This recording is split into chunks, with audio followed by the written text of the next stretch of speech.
October 6 വിശുദ്ധ Bruno കാർത്തൂസിയൻ.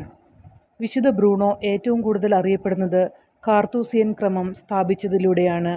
തൻ്റെ മഹത്തായ പഠനത്തിന് മാത്രമല്ല, പ്രാർത്ഥനയുടെ മഹത്തായ മനോഭാവത്തിനും കഠിനമായ മരണത്തിനും പരിശുദ്ധ കന്യകാമറിയത്തോടുള്ള ഭക്തിക്കും പ്രശസ്തനായിരുന്നു. 1035 ജർമ്മനിയിൽ ജനിച്ചു.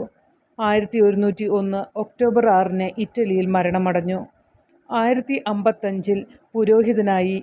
1057 റീംസിലെ സ്കൂളിൽ പഠിപ്പിക്കുവാൻ ക്ഷണിക്കപ്പെട്ടു. 18 വർഷം സ്കൂൾ നടത്തി.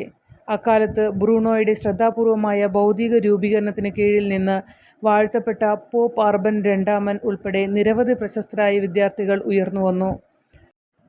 1075 ബ്രൂണോ റീംസ് രൂപതയുടെ ചാൻസലറായി. വ്യത്യസ്ത രൂപത്തിലുള്ള ഏകാന്തമായ ജീവിതത്തിന് ശ്രമിച്ച ശേഷം 1084 6 കൂട്ടാളികളോടൊപ്പം ചാർട്രൂസിൽ കാർത്തൂസിയൻ ക്രമം സ്ഥാപിച്ചു. അദ്ദേഹത്തിൻ്റെ സുഹൃത്തും മുൻ വിദ്യാർത്ഥിയുമായ പോപ്പ് അർബൻ II തൻ്റെ ഉപദേശകനാകാൻ വേണ്ടി ബ്രൂണോയെ വിളിച്ചു. എല്ലാ കൗൺസിലുകളിലും നിശബ്ദമായി സഹായിച്ചു.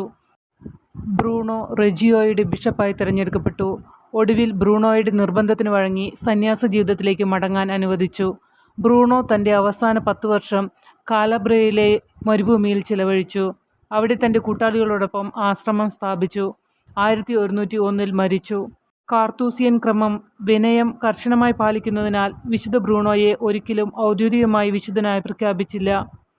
1623 ഗ്രിഗറി 15 മാർപ്പാപ്പ അദ്ദേഹത്തെ ഒക്ടോബർ 6 തിരുനാൾ ആഘോഷിക്കുന്നതിനായി വിശുദ്ധരുടെ കലണ്ടറിൽ ഉൾപ്പെടുത്തി. അദ്ദേഹം കാലാബ്രിയയുടെയും വ്യാപാര മുദ്രകളുടെയും രക്ഷാധികാരിയാണ്.